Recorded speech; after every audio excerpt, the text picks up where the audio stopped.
Hello and welcome to another Shadowshaper Duels video. In today's video I'm going to be showcasing a playstyle I have been using recently as an alternative to Ikora, with some success. Now I will start by saying Ikora is still a very strong card, and using this playstyle is not a guaranteed way to counter her. However, it is certainly something worth trying and can work some of the time. There is a little bit of flexibility to the deck, so I'm going to start by explaining sort of the few key components of the deck and cards that I think are probably must includes, and then I maybe explain some of the alternative cards you can swap in and out. Obviously, you may not have access to all of these cards I have, but there are alternatives to consider.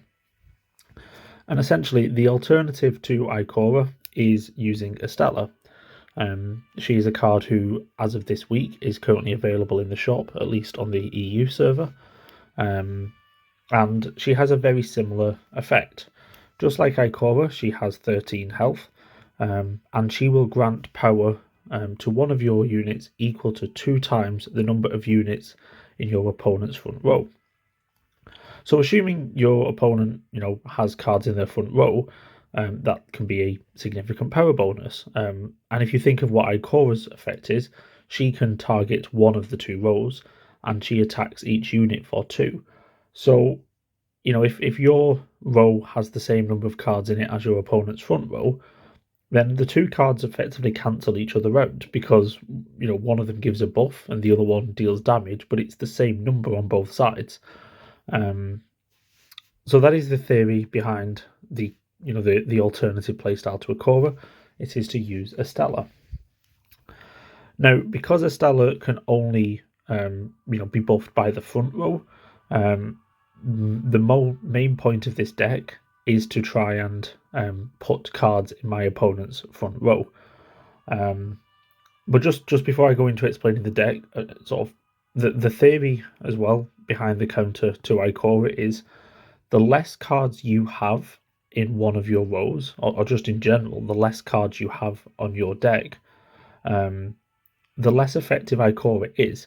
If you have 5 or 6 cards in a row and they don't have much health, then when Ikora attacks, that's a really big damage bonus, because she's doing 5 or 6 times 2 damage. Whereas if you only have 2 or 3 cards, then the same attack from Ikora is only dealing 2 or 3 times 2. So you want to try and have less cards with more health, as opposed to lots of cards with a little health to counter Ikora. So that also plays into the theory of this deck. It's to have a lot of high health cards, and also a lot of ways to make things on my opponent's front row. So there is one guaranteed way to put cards on your opponent's front row which stay there forever, and not things that explode like the Shanks or the Cursed Wall, and that is using rocks. A playstyle I've previously showcased as a counter to the Ogre card when it was broken, and even when using a build with the Luxus Fallen card. And there are 2 ways to make rocks. The first is common cover, which is when played on your front row, it puts 2 rocks in your opponent's front row. So I have 2 of them in my deck. And then also Zur. When Zur acquires a buff, he also randomly places a rock in the opponent's front row. So I have 2 of them. And the good thing about both of these cards as well, common cover and Zur, is they also have 7 health. So they are very high health cards. Which sort of plays into that theory I was explaining about Ikora. You don't want a lot of low health cards, you want a few high health cards. I then have various ways in my deck to be able to give Zur a buff. At the moment, I have gone with 1 Hyssop, who is a 2 energy card, and I mainly have him for possibly playing him on round 4 or 5 in addition to another card. To maybe buff Zur twice in the same round. I have 1 Finala, just because she gives a really big power bonus of 8. So again, playing into the playstyle of getting a few cards to really high health, I can play a Finala on Zur to make my Zur really high health and also buff him. I have one Chinawat because he is a card who has to be played on the front row to give a buff, but he has the ability to buff multiple units. So if I can get my two Zers next to each other, he can buff them both. I have one Morgan just because he has to be played on the back row. So between these two cards, I'm covering the front and the back row. Unfortunately, the buff he gives isn't as high. He only gives a 1 buff, but that's still enough to trigger Zer's effect. And Morgan has 6 health, so he's still a decently healthed card. And then finally, I have Pandora, because Pandora is able to provide a sustained buff. So if I can get Pandora next to Zer, then Zer will at least spawn rocks for the next few rounds. So that is the sort of rock playstyle. And again, the idea is to try and put rocks on my opponent's front row so that when I play Estela, it doesn't matter that I put them there, that they are still on my opponent's front row. So if I can fill up my opponent's front row with rocks, plus whatever cards they put on it, 7 cards in total, Estela's going to give a 14 power bonus to one of my cards. The other cards I have in my deck that aren't necessarily to do with the rock playstyle, I have 2 Kavars, and really they are there just because I need to make sure I draw Estela. So if I don't get Estela, then I can play Kavar to try and get her. Plus, Kavar also has 7 health, so is a decently healthed card. I have 2 of them. I have 1 of this hero here. My reason for having him is sort of twofold. First of all, he is an attacking card and he deals 5 damage, so that is a fairly decent amount of damage to do in 1 attack. Certainly for a level 3 card. I can use him to destroy things like Scorpius turrets if my opponent places them. But he also has a secondary function. If my opponent places a card on the back row which has a lot of health, but I maybe can't kill it, for example a Grenade Dreg, then I can attack it, but I can also move it from the back row to the front row. And that'll do 2 things. It'll stop the card working because it has to be played on a certain row, but also I'm adding more cards to the front row to benefit Estela. So he serves 2 purposes. He's either there to shut down cards that need to be killed, or to move cards out of position so that they don't function anymore, and ideally move them onto the front row so that it benefits Estela. I have 1 Wu Ming just because it's always useful to have 1 of him in your deck as a way to suppress the opponent. And then just because I had some spare space and I didn't have any level 1 cards, I have 1 Hex Guard. I picked the Hex Guard just because it will inspire itself, so he has the potential to grow in power the longer he's on the field. So that is the deck I ultimately settled with. However, as I said earlier, there are changes you can make to this. You don't have to use this exact deck. I have previously experimented with, I used a Marauder instead of a Hex Guard, just because the Marauder has 3 health. It's actually the highest health level 1 card. So that's just good. Although, if I get a Hex Guard down in round 1 and it doesn't get killed, the Hex Guard will eventually end on a higher power. But if I don't get the chance to play it, if I'm only playing this card on round 4, 5 or 6, the Marauder is at least equal to, if not better. So you could play the Marauder instead of the Hex Guard. Another combination I previously used, or should I say tried, is instead of using this hero here, I have tried using Tan, because Tan will double your next unit's power bonus. So, for example, a Tan and a Finala played together means Finala will give plus 16. So I could try and save both of those cards and play them together on round 5. You could even try and play Tan on round 5 as your last move, and then hope he doesn't get killed, so that when you play Estela on round 6, it's a double 2 times bonus. So, assuming again 7 cards in the front row, 14, double that, she would give a 28 power bonus. Obviously, the risk with playing Tan at the end of a turn and not buffing anything is if he gets killed, then it was a waste of a card. And I have had that happen to me a few times. You also need to be aware with Tan that any any next power bonus will be buffed. So if you have other cards that have a sustained buff effect, such as the Hex Guard or Pandora, then those effects, one of them will be buffed. So you could not play a Tan at the end of round 5 if you've already put down a Pandora, because Pandora will just take up the buff instead of Estela on round 6. Which is why I ultimately phased Tan out of my deck in favour of this hero here. But if you were not using Pandora, you were not using a Hex Guard, then you certainly could try using Tan instead. One other function of this card here that I forgot to mention is because of my level, I'm currently matching people who are sometimes playing Cabal decks. And a lot of at the moment, the strategies with Cabal decks are putting a lot of units in lines together. So if my opponents are playing the Cabal units on the front row, well then that's not very good for them, because they'll very quickly realise I'm going to fill up their front row with rocks. They're going to find it very difficult to get a lot of Cabal units in a line, because the rocks will just get randomly placed and break up their line. And if they start playing their Cabal units on the back row, then I can always use this hero to move one of them, off the back row onto the front row, and just break up their line. I can look at which is the most powerful unit they've got in their line and just remove it. So yeah, that is the deck. And I basically have tried to build this with as many possible counter methods in it to various playstyles. Obviously, Wu Ming just is good at suppressing whatever attacking card your opponent has.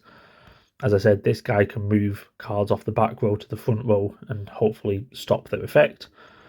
Playing rocks on the front row, not only does that take up a lot of your opponent's space, if they were intending to use the front row for something, tough, you're going to fill it up. They might get a few cards on it, but again, any card they do put down on it benefits Estela, but you will prevent them from playing a lot of cards on the front row. And ultimately, the idea of this deck is I will probably not end the game with that many cards, maybe 2 or 3 cards on each line, which is fine. I'm not trying to have a lot of cards on my field, because again, the more cards I have, the more Ikora can attack. I'm trying to have a few cards as possible with a lot of health, and then fill up my opponent's front row and play Estela on round 6 for a really big power bonus. So that is the explanation of the deck. I'm now going to let some game clips play. I am not using the exact same deck in all 6 clips. As I did mention, my deck changed over time. So the clips towards the beginning, you will probably see me using Tan, because I was trying to use him. But then as the games progress, I've changed, and at the end, this is the deck I am using. But the playstyle does not really change. I'm still trying to achieve the same thing. So yeah, thank you for watching. Okay, so I've now matched against level 26, and I'm going second. I do see I have a seller straight away, but nothing I can play on round 1.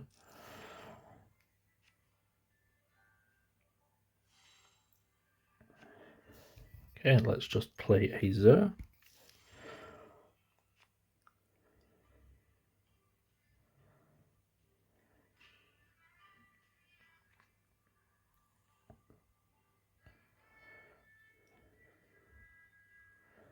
Should have probably played Zer on the front row, because I'm going to play Morgan on the back row on my next turn. Oh well. You know what, let's wait it out a turn and just play some cover on the front row.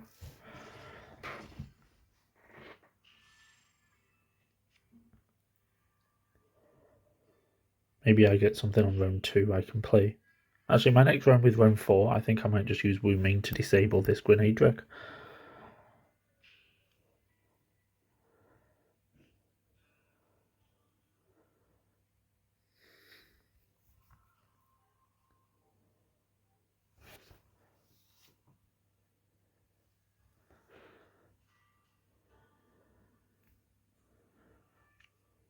Okay, maybe it's more beneficial to disable the turret.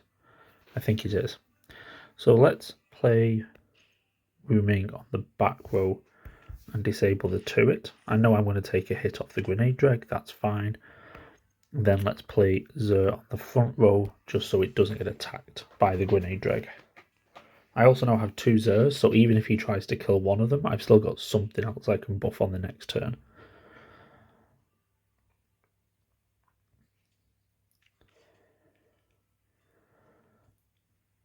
And Gwyn can attack 3 units. Well, he made a mistake. He was meant to play Gwyn on the front row, but what I was going to say was Gwyn can attack 3, but I only have my units in pairs, so that doesn't really matter. I now have options. I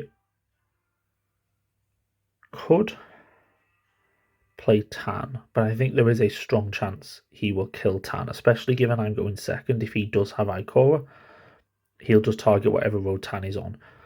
So there's no point me playing Tan in anticipation of trying to use it with Estela. So I'm going to just buff Azur twice.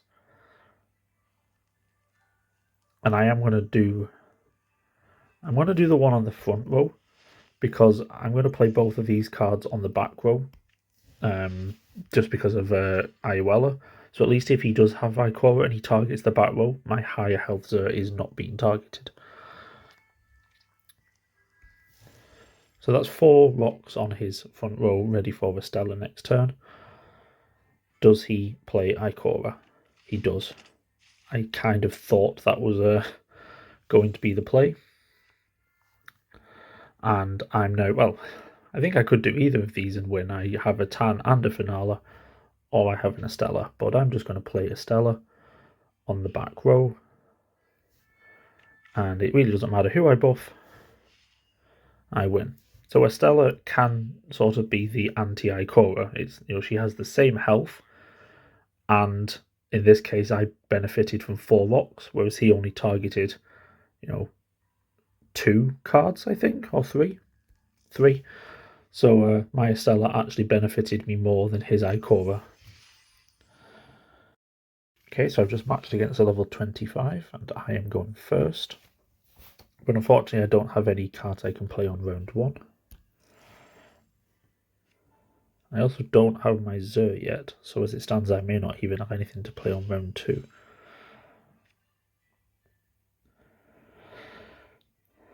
Okay, I don't really want to play Tan yet. I feel like that'll be a bit of a waste. So I'm actually just going to use a Wooming to suppress his knight. It'll stop the inspired effect.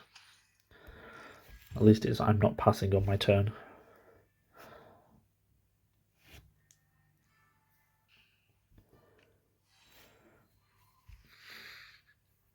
Okay, so now let's play some cover. I just want to start getting cards on his front row. Although I don't yet see either Luxis or Estela.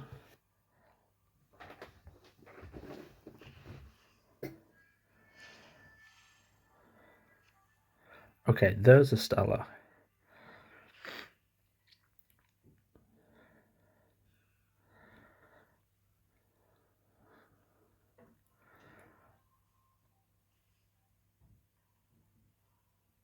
I'm going to just play Kavar, just to maybe get a Luxis, and I'll get some more options. And I'll play Kavar on the back row just to separate my level 1. Okay, that's good. At least I can now do something with that 1 remaining energy, thanks to Kavar.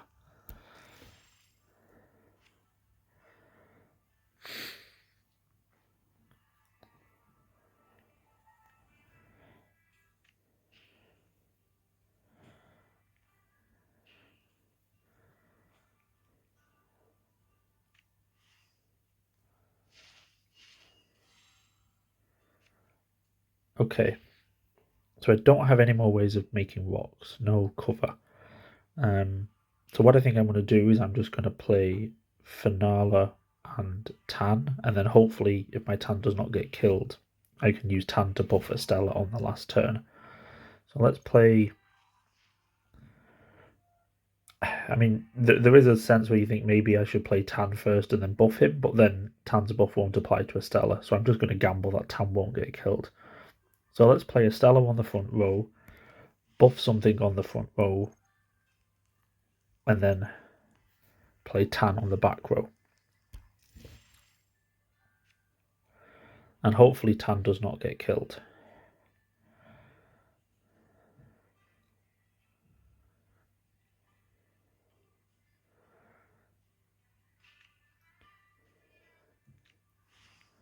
No, he doesn't have anything to attack, so Tan is not going to get killed. He does have a lot of Inspired Hive, though. If he has the card to do with having Inspired Hive, he's got a big power bonus coming his way. But let's see, I'm going to play Estela. He has 5 cards on the front row, and he's going to be doubled by Tan.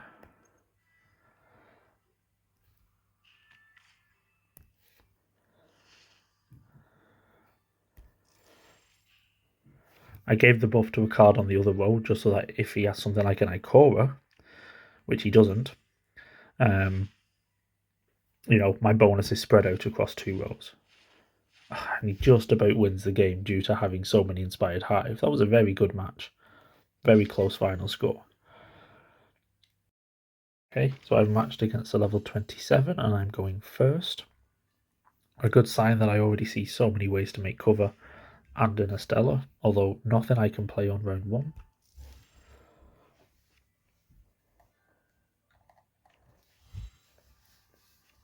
Interesting, he's going down a Cabal deck and he's put it on the front row. So I might be able to disrupt that with all of my rocks.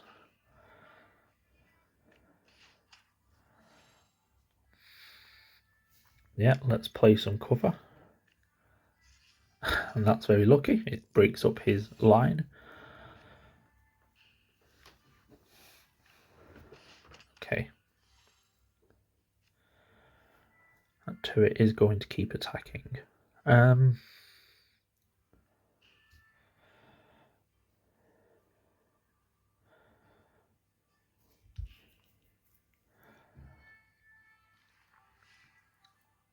I think, obviously, knowing I have Estela, I want to try and get as much on his front row as possible.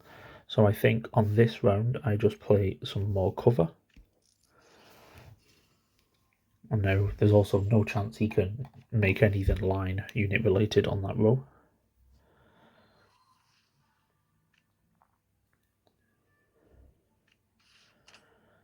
That's unfortunate. Doesn't matter, I have another Zer waiting.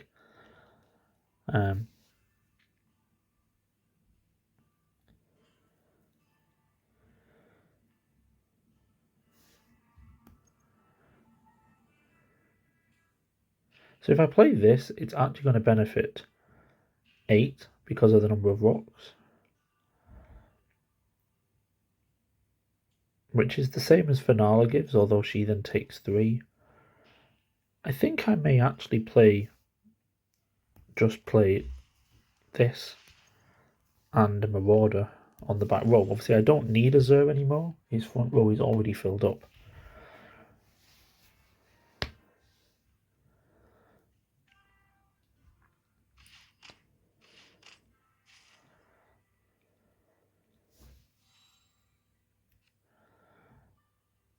And I'm just going to play Estela.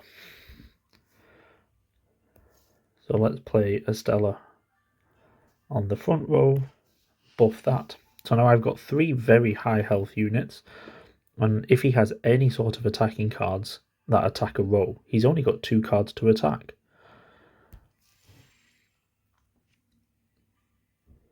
Plus, the turrets are going to do significant damage at the end of his turn.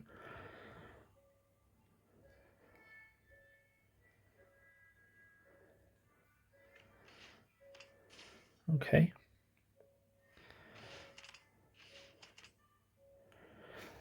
Very close match in the end. Basically, he wins it because of the turrets. Matched a level 28, and I'm going second. Looks like he may be using a Cabal deck. Let's start off with my Hex Guard.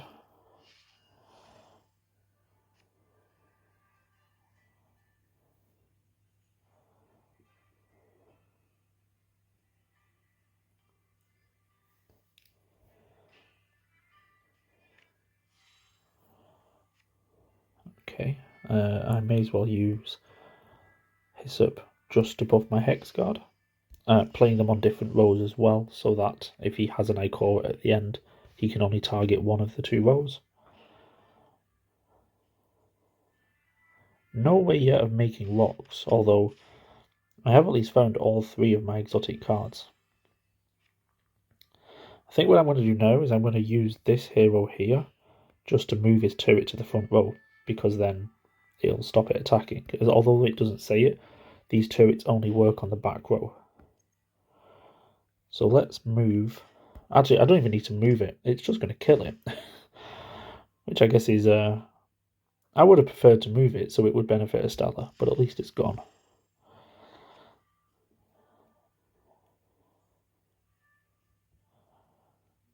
My next round, I'd probably play the cover just to add some more units to his front row. Especially if he's going to try and make some Cabal lines. Can I disrupt that with some cover? Yeah, it breaks up the line.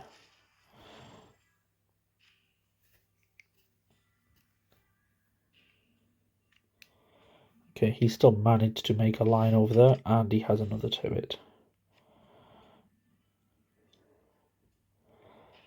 I think I'm going to... I don't need to play Kavar because I've already found Estela.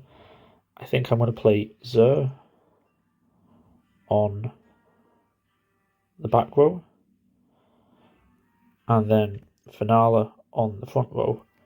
Buff my Zer, which will make one more rock, and maybe it breaks up the line? No, but at least he doesn't have any more room to put something next to that line.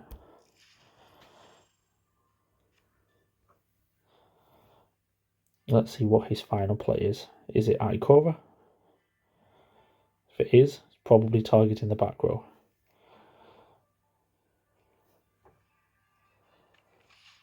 Yep, and he targets the back row. And then his turret attacks, but his front row is full. So I'm just going to play Estela on the back row, buff the front row, and I win.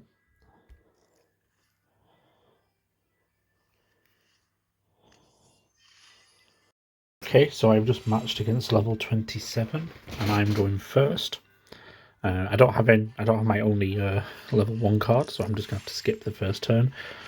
But this is already a good hand, I see. I've got a Zer, I've got some way to make cover, I've got a way to buff Zer, I have other ways to buff Zer. So yeah, let's start off by playing Zer.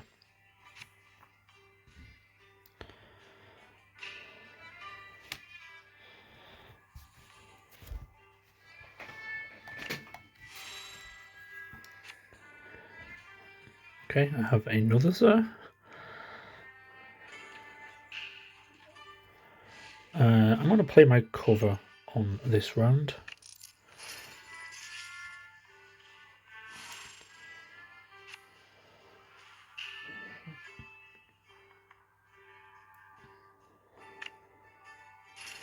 He's going to try and make a line on the back, and there's not much I can really do about that. Let's play Pandora to start buffing Zer.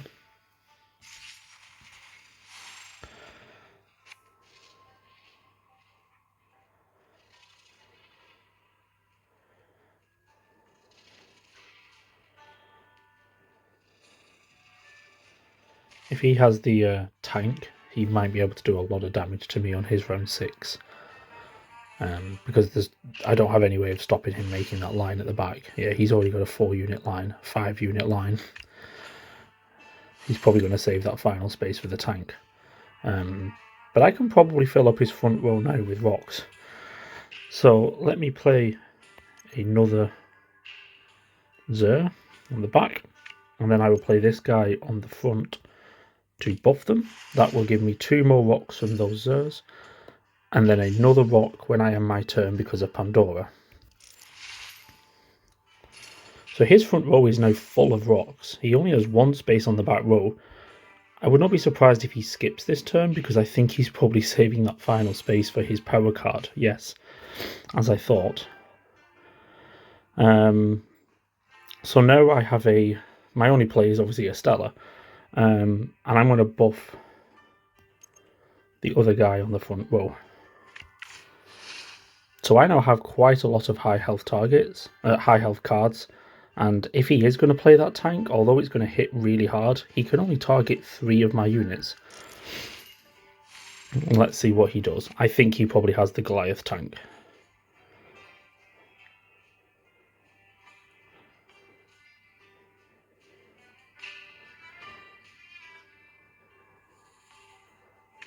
No, he has an Ikora, which is just a worse Goliath tank. And I win. So as we just saw in that previous clip, where I won the game, my opponent played an Ikora, and I won. But before they played it, I was really expecting them to play the Goliath tank, which is the exotic card for the Cabal. And I was curious to see whether I would have still won regardless, because the Goliath tank is a stronger version of Ikora. And it turns out I would have won. That's how well I'd managed to play this game.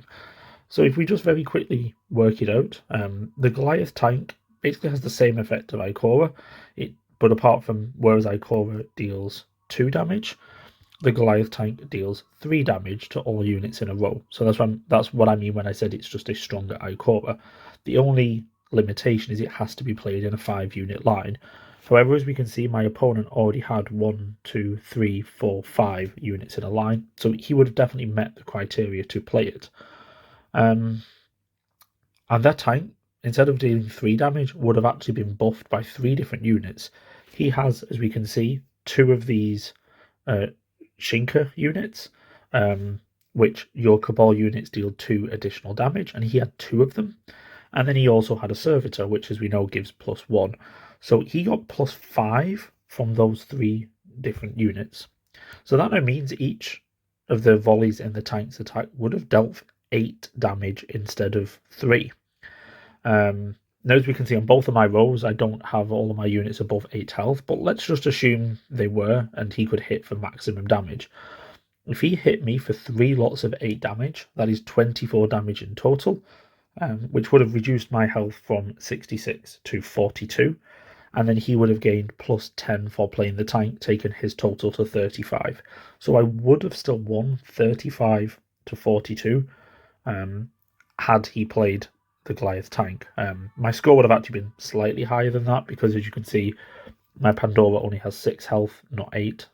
So assuming that was the row he targeted, it wouldn't even take the full 24 off my score, because it would have over damaged it. But yeah, again, assuming maximum damage, I would have still won. So even if he had the Goliath tank instead of Ikora, I still won this round.